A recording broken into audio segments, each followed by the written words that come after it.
a Dear Media original podcast. A note before we get started. We're going to be using an AI clone of Coco's voice to read her social media posts and her text messages. But as always, we will remind you when we do. And a warning. This episode includes mention of some pretty tough stuff, including suicide, rape, and sexual violence against children. Listen with care. So, take me back to the first meeting you had with Dear Media. Oh my God. It's the end of a long reporting day. Producer Karen Given and I are reflecting on how far this investigation has come, and she has turned the tables on me. I'm being interviewed. Okay, so I put my notes in an email. Do you want me to read it verbatim? Sure. Side note, I had the most annoyingly persistent sinus infection for 2 months this spring, so sometimes you're going to hear that in my voice. Now. I wrote, "Hi, ladies. First, let me say that you've already done a lot of great digging on this." Before I joined this project, Dear Media sent me a 22-page packet with all the basics of the Coco Berthmann story. Things like how she claimed to have been sex trafficked for the first 15 years of her life, how she escaped only to be abused again by a therapist who sometimes locked her in a basement. I wrote an email with my first reactions. Karen had not seen it before, so I read it to her. The more I read, the more skeptical I was of her story. Here are some reasons why. It changed a lot, and a lot is in all caps. But mostly, these were my two major red flags. The first red flag was something that Coco repeats over and over again, almost every time she tells the story. The torture that I endured varied. On some days, nothing really happened, and on others, I was raped 10 to 50 times a day. 10 to 50 times a day? 50 times a day. I found this really hard to believe, and I told Dear Media that in my initial email, which I'm now reading back 7 months later. Not to get too graphic here, but the physical toll of being raped 10 times per day, especially on a child, would be severe. I cannot imagine that her parents could have hidden that in plain sight, as she asserts.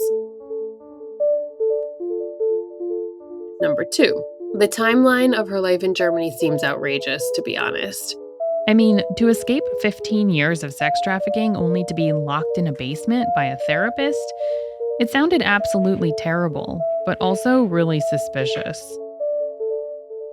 It just doesn't line up with what we know to be true about these kinds of circumstances. I mean, it certainly is true that women who are assaulted once are more likely to be assaulted again, that those kinds of statistics are real. But for something so dramatic and terrible to happen to her over and over and over again just didn't, from the beginning, it felt like a really big red flag to me. On the other hand, and this is really important, it's extremely rare for someone to lie about this kind of thing. So I have worked on hundreds and hundreds of sexual assault and commercial sexual exploitation and trafficking cases. And I have almost never, ever come across somebody who made it up. That's Valiant Richie. That's a great name. I love it. Thank you. You can also call me Val. Most people call me Val. Val worked for the OSCE, the Organization for Security and Cooperation in Europe. And when we spoke to him, it was his job to help the OSCE's 57 member nations do a better job of combating trafficking.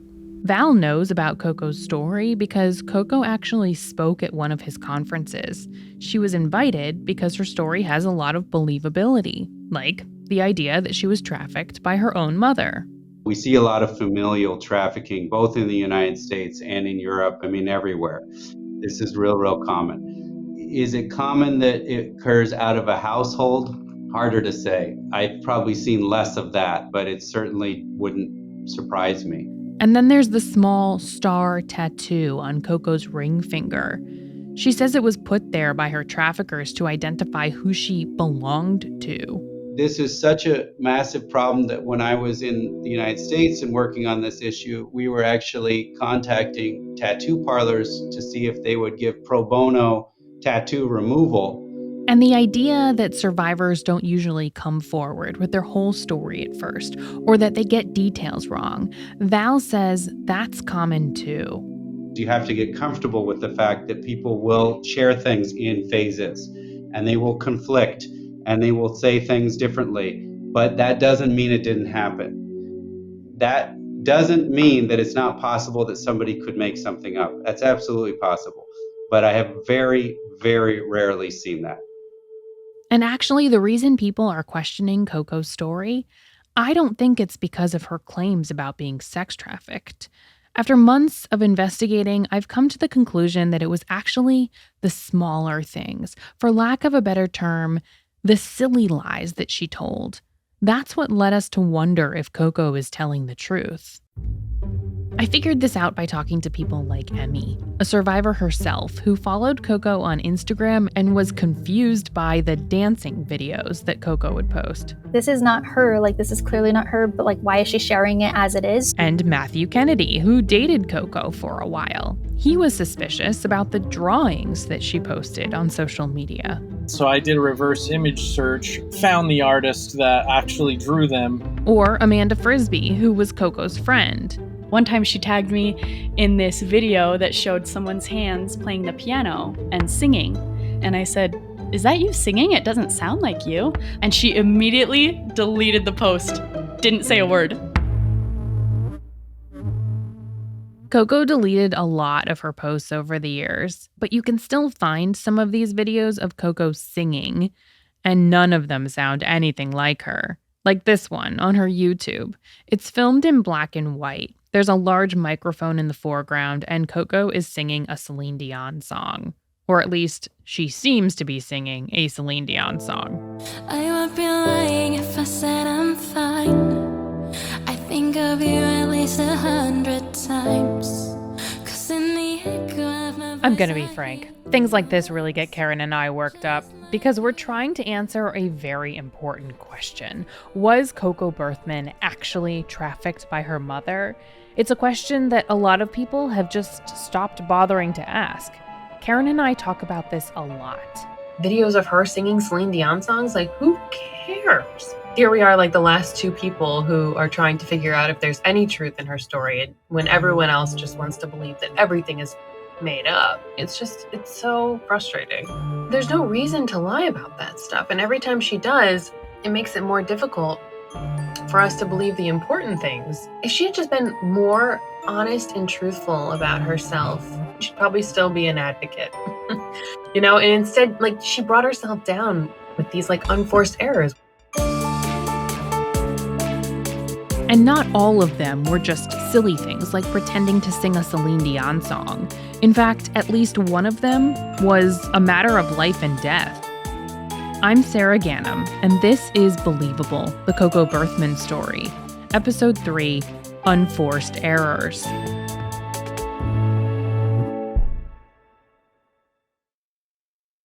Becky McIntosh learned the hard way that sometimes Coco Berthmann lies. Coco went to live with Becky on July 5th of 2019, after Becky saw Coco share her story on social media. And was just so intrigued by this young, beautiful girl that was being so courageous. Coco was a recent convert to the LDS Church, and Becky says that was part of what drew the two of them together. They became Facebook friends, and then quite quickly they met for lunch. And during that very first meeting, Coco told Becky that she was looking for a new place to live. I said, well, we've taken in many people into our home over the years, and some have stayed months and some have stayed years. And we are currently empty nesters, and you're welcome to move in while you find a place. So she did. One day, Becky and Coco were sitting in the family room. All of a sudden, she jumps up, she's looking at her phone, and she says, "Oh my goodness, I've been invited to have lunch with the prophet." The prophet is the head of the Latter-day Saints. He's considered to be the only person on earth to get revelations from God that are meant to guide the entire church. This is really a big deal. Coco tells Becky that she's allowed to bring 2 guests to meet the prophet, and she invites Becky and her husband, Scott. She would text me and say, "Oh my goodness, can you believe we're going to have lunch with the prophet? And what are you going to wear?" The day of the lunch, Scott wears a suit to work. He's in the construction business, so that's a little odd attire for him. But just 10 minutes before Becky is planning to leave to pick up her husband, she gets a text message from Coco. Just got off the phone. That's an AI clone of Coco's voice, reading from the messages she sent that day.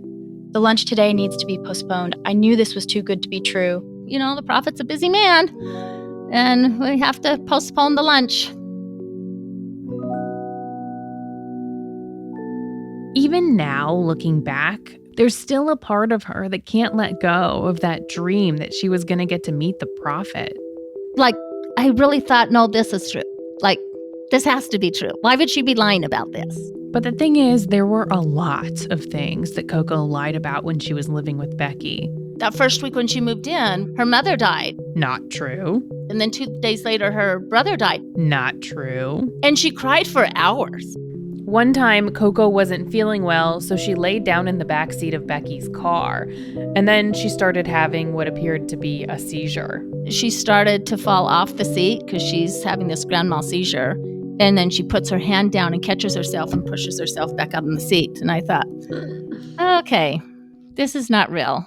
Coco fainted twice before she even moved in with Becky. She fainted a lot, actually. And Becky noticed that every time when she was about to wake back up, the same thing would happen. Her eyes would open and her eyes would kind of flip back and she'd flutter her eyes. But a couple of months after Coco moved in, they were talking about silly things that people can do. Some people, you know, wiggle their nose or twitch their ears or whatever, you know. And she said, oh, and I can do this. And she did that eye thing. Becky thought, this is what Coco does when she faints. I didn't call her out on it. I just said, oh, okay. Becky was not naive. She raised 7 kids. She has 16 grandchildren with another one on the way. So she knew that Coco was lying. But she thought she understood the reason for the lies. Because of what she had been through as a child, those horrific things, and witnessed a murder, a forced abortion, being raped up to 50 times a day, she claimed, it would be impossible to be normal and act normal. So a lot of these things were just put aside, like she lies because of this. And we just need to keep loving her and creating that safe space for her to feel safe to heal. But now, looking back, Becky sees it as something else. I think the whole thing was a manipulation, that everything she did and said was thought out and for a purpose. And I would tell people, I think her drug of choice is drama and attention seeking. Like, she doesn't feel loved or cared about unless you are worrying about her. Coco didn't wait until she moved in with Becky to start the manipulation. It began while Coco was living with another LDS church member, a mom named Annette Kohlert. Like Becky, Annette regularly let people stay in her home when they needed to get back on their feet or make a transition in life. People are always coming and going. We talked to Annette back in September. We take whoever needs a place to stay, let us know, and we have a bed. Coco was staying in a room in Annette's basement, and on the 3rd floor, the Kohlerts were housing another person, a man named Tony.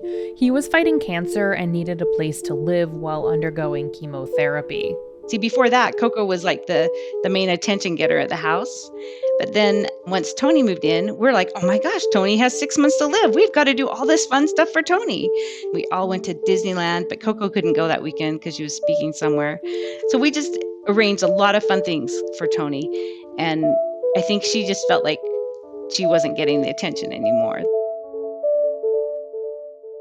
And so with the Kohlerts focused more on Tony, Coco turned to Becky. Nights were really, really difficult for her because that's when she would be trafficked. And so she had a lot of anxiety at night. And she would text me a lot for reassurance that she was safe and that she should live, that her life was of value. One night, Becky and Coco were texting. Right now, it feels like God is hating me so much, and he wants nothing more than for me to just disappear. That's the AI clone Coco reading her exact words. I feel like the worst and most unlovable person on this earth. Becky and Annette did not know each other. They had never met. But that night, Becky started to get really worried about Coco. I can't bear it any longer. I just can't. It's too much. Becky was convinced that Coco was considering suicide. She wanted to find somebody who could intervene, so she searched on Facebook and found Annette. And I didn't know if she was going to see it. This was late. Like, is she asleep? Is she going to see this? But I just texted her and said, I'm chatting with Coco. She is extremely suicidal. And Annette immediately, she said, this happens a lot. She said, no, go down and check on her and just make sure. And so I go down and it's midnight, and I knock on her door and I said, Coco, I have this lady called me, this Becky McIntosh, and says that you're telling her that you're going to kill yourself. And she said, oh, no, I was talking about someone else. I wasn't talking about me trying to kill myself. I was talking about someone else trying to kill themselves. So I just called Becky back and said, she's fine. She said she's talking about someone else. I'm kind of thinking, wow, she's really insensitive, because Coco, she's this survivor. Like, she's been through so much. Annette just came in. Coco was not happy. I should have not told you anything. I'm not suicidal. Please don't text my host family. I just lost big trust. A little over a week later, Coco moved out of Annette's house and she moved in with Becky. And that's when the manipulation really ramped up. The first few weeks, like every night, she'd ask me to come and sleep in her room. Coco told Becky that she didn't trust herself to be alone. She's in her bed under the covers, and I am on top of the covers, not even in my pajamas. And while Becky was waiting for Coco to fall asleep, the floodgates would open. Oftentimes she'd say, you're the first person that I've ever shared this with. One horrifying story after another, like her sister's murder. She would say, and I can still smell the blood. And the time her mother locked a dozen kids in a basement in Eastern Europe and then forced Coco to watch as they were all killed. A gun being put up to each one of their heads and shooting them. Or the time she was forced to kill her younger brother by holding a pillow over his face. And she had to hold it down until he stopped moving. And I would think, oh my gosh, what am I to do with this? How do therapists function when they hear these things? And what scared Becky the most was the possibility that she would fall asleep lying there next to Coco. What if she wakes up and she forgets that it's me that's here to keep her safe, and she thinks that I'm one of the predators and chokes me or puts a pillow over my face? By the time she made it back to her own room, Becky was often too terrified to get any sleep herself. And often in the mornings, I would wonder, like, is she alive? Like, did she take her life?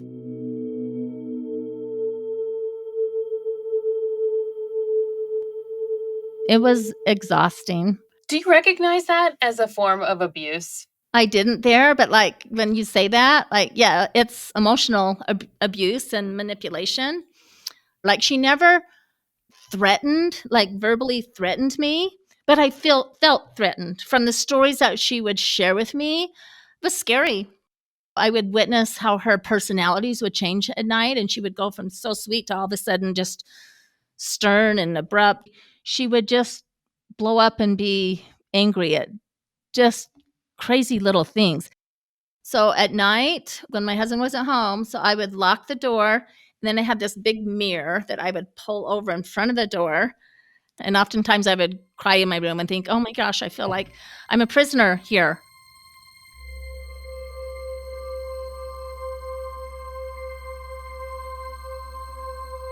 But once the sun would rise and Coco would check her social media feeds, everything seemed to change. She loved the growth that she was experiencing, the people that were following her.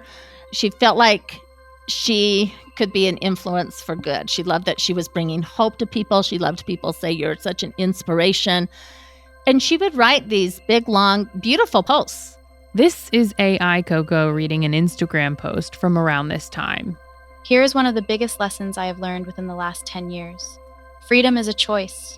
You can choose to be handcuffed by your fears, numbed by the unknown, and tortured by unfulfilled dreams. Or you can go to your fears, sit with them, stare at them.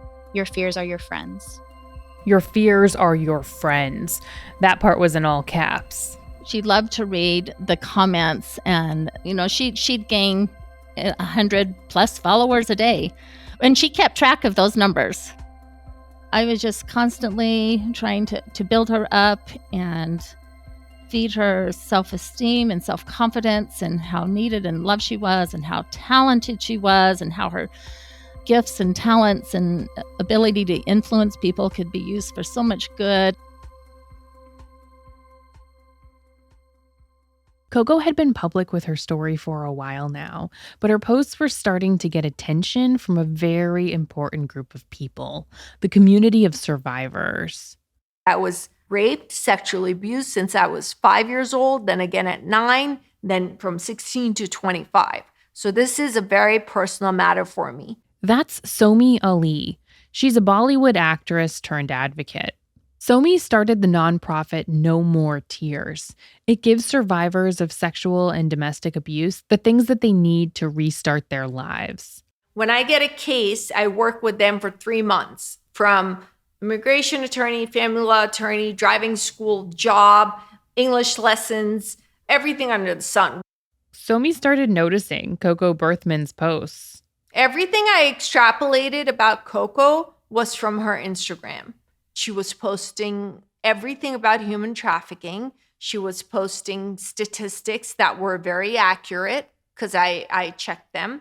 Somi sent Coco a text asking her to be the main speaker for the No More Tears annual fundraising gala. We need a guest speaker. She's a very good speaker. She's knowledgeable. She's articulate. And allegedly, the House family had vetted her. The fundraiser was held at a Miami ballroom. Think modern, flashy, lots of sunlight. Becky went along because Coco said she was afraid to travel by herself. It was very, very fancy. Everybody very dressed up.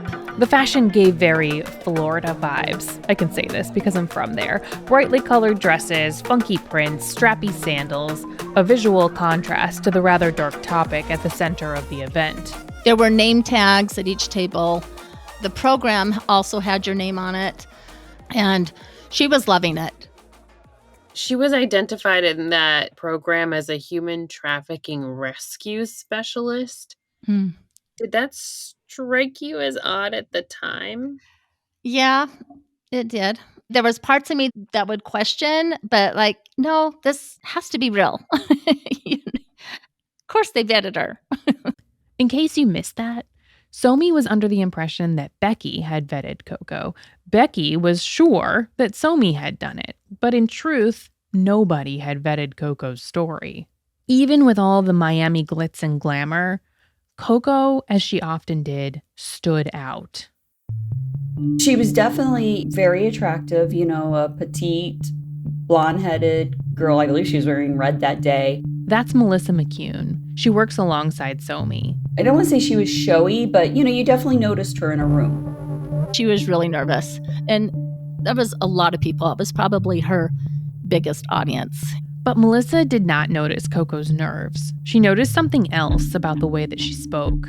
Very theatrical in the detail, graphic in the detail. I can tell you there was a lot of tears. My husband was crying because of just the story that was told. Basically your own mother trafficking you is just unfathomable. There were several people there that wanted her on their podcast. So she made a lot of connections there at that event to further sharing her story.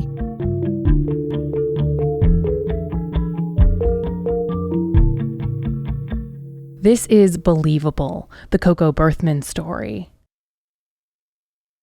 Okay, let's talk about Tony. So my very first lunch with Coco, she talked about Tony. Tony, if you remember, is the man with cancer who was staying on the third floor of the Collards' home while Coco lived in the basement.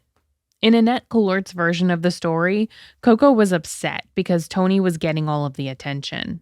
And then shortly after she moved in with us, she told me that Tony had just been put on hospice. Hospice. That usually means that someone has less than 6 months to live.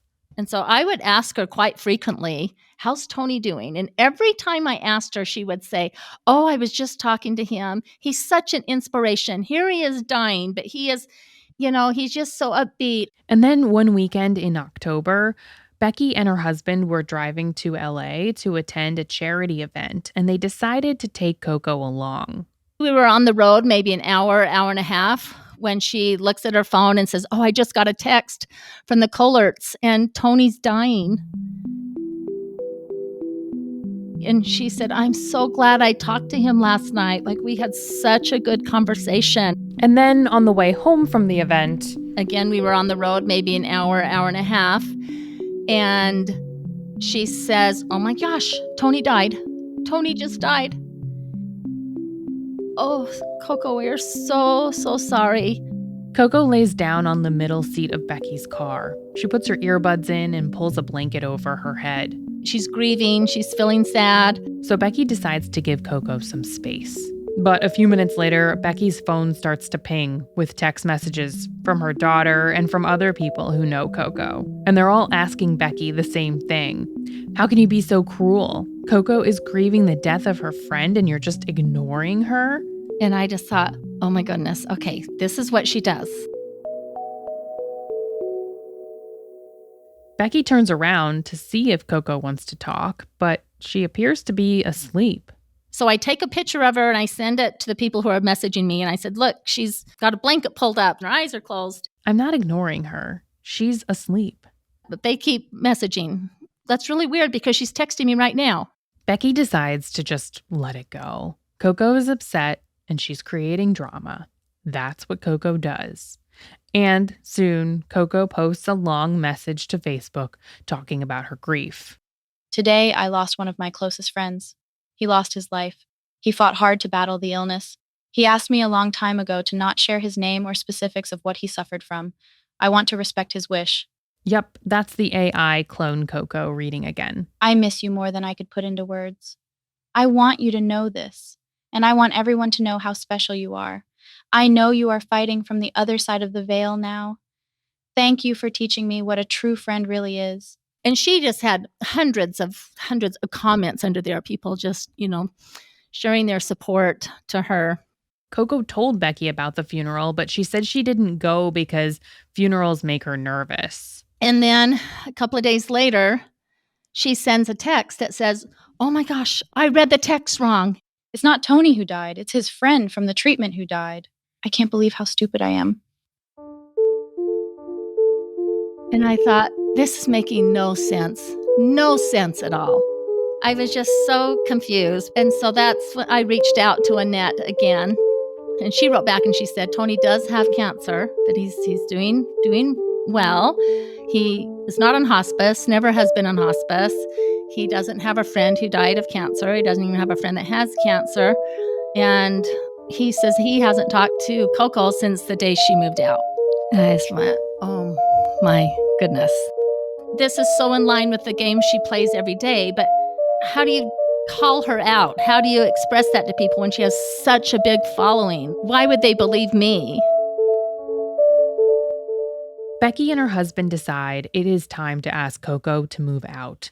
They pick a day when Scott will be home, the Saturday after Thanksgiving. But it was the Monday before Thanksgiving, and my husband was away. She came in and asked if she could talk to me. I had started to set up my Christmas tree. So I came into the room to talk to Coco, and she said, "Well, I told my therapist that I can feel that there's kind of a wall that's forming between us." And I'm thinking, yes, because I've learned to set healthy boundaries. She said I had told him that I was feeling that it was time that I needed to move out. I said, "We're feeling that same thing." And I said, "I've unraveled some lies." And she immediately like, "What lies?" Her eyes went really big. "What lies?" And I said, "Well, the most recent was Tony." And she said, "Oh, I thought I cleared that up. It was his friend that died. Would you like to see the text?" And she starts scrolling through her phone like she's going to find the text. I said, "Coco, you lied, and you pulled a lot of people into that." And then she just said, "I'm so sorry. I did. I am so sorry." And she said, "What other lies?" And I said, "Well," I says, "No." I said, "You tell me. You come clean to me. Because I know that there's many things that you've lied about, but I want you to share because you're sincere in wanting to come clean. She says, okay, I will. And I wish I had let her just share to see what she had shared. But I said, no, wait. Will you wait till Scott gets home so that you can share with both of us? And she said, yes, I will do that.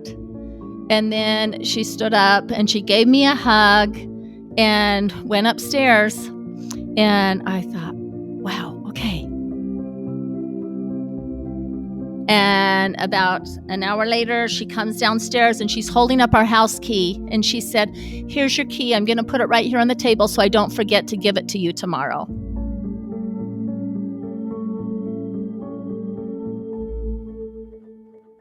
Coco moved out the next morning, and so Becky never got another opportunity to confront her about all the other lies, or to ask her the burning question that Becky and Scott were dying to know, the question we're all dying to know. Were all these small lies part of a big lie? Did your mother actually sell you for sex, murder your sister, and a dozen other children too? Becky never got the chance to ask. The opportunity walked out the door the day that Coco moved out. What do you feel like she took from you? Like, was it just your attention or was it something more?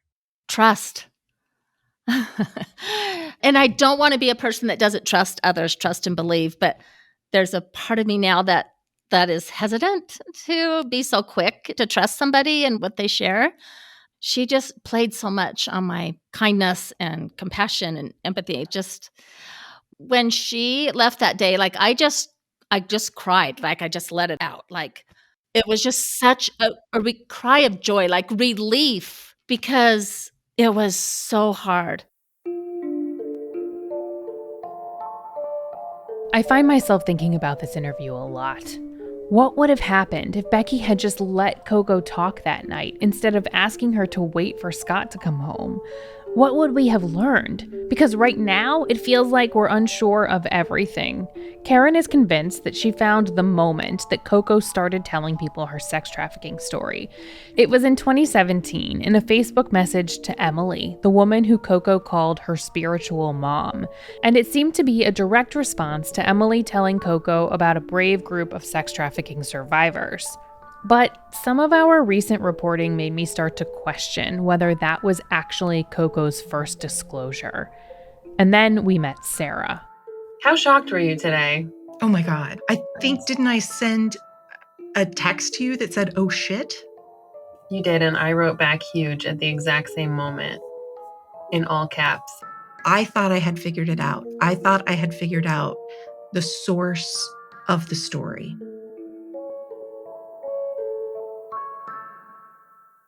So, can you just tell me, as much as you are comfortable, who you are, where you live, like something that we can use to kind of get to know you? Yeah, my name's Sarah. I'm 27 years old. I'm from Hanover. I went to school with Coco. Sarah is an architect. She lives with her husband. They were already dating back in high school. And like a lot of people who we talked to for this podcast, Sarah asked that we not use her last name. But we were able to confirm that, yes, she did go to school with Coco. They met in 2012. Coco was 2 grades behind Sarah. One day, very soon after they met, Coco invited Sarah over to her apartment. She was living all by herself, only with another roommate. So that was kind of odd for me because I was used to teenagers living with their parents. Sarah says Coco told her that she wasn't allowed to see any of the other rooms in the house. Maybe she could go into the bathroom, if absolutely necessary. And she says that Coco's room was pretty much what you would expect of a teenage student. Totally normal, aside from the fact that she was in high school and living alone. That's why I asked her why she doesn't live with her parents, and then she pretty much told me the whole story, kind of. I have so many questions. So it seems that Coco is actually older than you, but you're saying that she was grades younger. Did you understand why? No, she didn't tell me that, and I didn't realize it at the moment. She was talking like other people my age. But something was off. Even in Coco's bedroom, Sarah was told that she couldn't go poking around. There's some sensible information you shouldn't see, and then I was like, oh, okay, sorry, I'm not going to have a look. I think she wanted me to ask or something. And then she said, it's about my name. And I was like, oh, what is with your name? And she said, it's not my real name. And these are the papers that just came that confirmed that Coco is now my official name. And these are the papers for that. So I asked her, why do you have a different name? And she said, because I was being trafficked and nobody is allowed to know my real name. This is the moment when Karen texted me. Oh, shit. And I replied in caps. Huge. Karen and I chatted about it after we hung up. All this time, we have been under the impression that Coco never told anyone that she was sold for sex before she moved to the US. Absolutely new for the timeline for 2012. Yeah. I mean, 2012? Come on, like what? Not to get super technical, but did she use the word trafficked? 10 years ago, you know. I know. I'm very sorry to ask such a specific no, question, but fine. it's kind of important to the story. So I'm just trying to figure out if. I think she said her mother gave her to friends. That was what she told me. But yeah, she didn't use the word trafficked. Sarah was 16, so unfortunately for us, she didn't ask a lot of follow-up questions. You know, she didn't have too many friends, or I didn't know that she had any other friends. And so I thought, okay, she may feel alone and maybe she's new to the school or something, and she's just finding her place right now, and she really needs someone to talk. And I was fine with that. Sarah says she stayed friends with Coco for about a year, until one day they went to a party.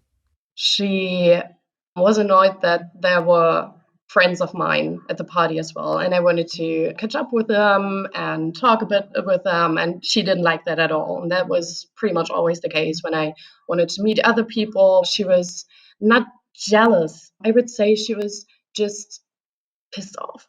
It was just strange. And on that night, I was just chatting with them like for 10 minutes, and she was totally annoyed by that. And then I went to the toilet and came back like 3 minutes later, and she was gone. Soon, Sarah says Coco started texting her. She said someone had put something in her drink, she was at the hospital, and it was all Sarah's fault. This was just the final straw. Like, it was always my fault. And she was calling in the middle of the night telling me she wanted to kill herself, and if I wouldn't get on my phone, she would do it, and I needed to take care of her. And I was 16 years old. And the whole story, all this mental terror, you could say, there was always something going on with her, and it was just too much for me. And so I cut off the contact and never really talked to her again. I think there's like two camps of people who know Coco. The camp of people who think she lies about trivial things because she was abused, and then the camp of people that believe she made up everything. And I'm curious where you fall. So I think I'm in the middle. So I know she lies a lot, but I'm not a psychologist. I have no idea why she's doing it. There are so many things about her whole life story she can't fake, like the fact that she was living alone at age 16.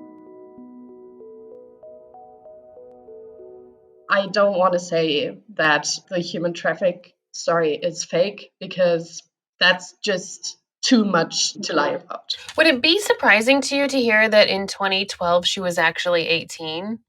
Did you believe she was 16? 18. I don't think I knew that she was 18, no. Would it have been weird, though, that she was in a lower grade and then she was older? Yes, and that's part of the reason why I won't say that I don't believe her. Something's off there. Pretty much as soon as we hung up with Sarah, Karen and I jumped on a call to debrief. Because, well, this was just so unexpected. I'm so confused. I'm really confused. I don't know how I feel about that phone call. But just yesterday, we were like complaining that there wasn't enough mystery in the podcast. And so. I don't know. We're like back to square one.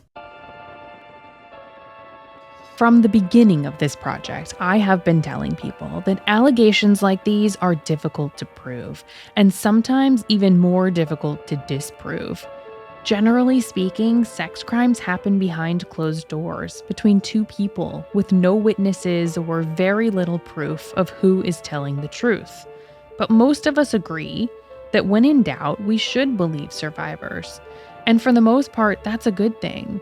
As I've said before, the vast majority of people who make accusations like this are telling the truth. And so, with that in mind, I know that it's time to start making some really awkward video calls to Germany. Your daughter tells American media that her mother trafficked her because her mother, you, was trafficked herself in Poland. Is that true? Deine Tochter erzählt den Medien in den USA, dass du Menschenhandel mit ihr betreibst, weil du dasselbe erfahren hast in Polen. Dass du Opfer von Menschenhandel warst. Nice. That's next time on Believable, the Coco Berthmann story. Believable, the Coco Berthmann story, is a Dear Media original series. It's reported and written by me, Sarah Ganem, and our showrunner, Karen Given. Additional reporting was done by journalists Kerstin Silm in Los Angeles and Katharina Felke in Berlin. The managing producer is Rosalie Atkinson on behalf of Dear Media. Technical production is by Amanda Vandekar. Original music was composed by Pete Redman. Mixing and mastering, editing, and sound design is done by Karen Given. Story editing is by Nadia Hamdan. Fact-checking by Haley Milliken. A special thanks to Asil Kibbe. Consulting producers are Simpatico Media and Infinity Rising. Executive producers are Jocelyn Falk and Paige Port for Dear Media. And finally, we know this podcast hits on a lot of difficult topics. If you or someone you know is struggling, see our show notes for a list of resources.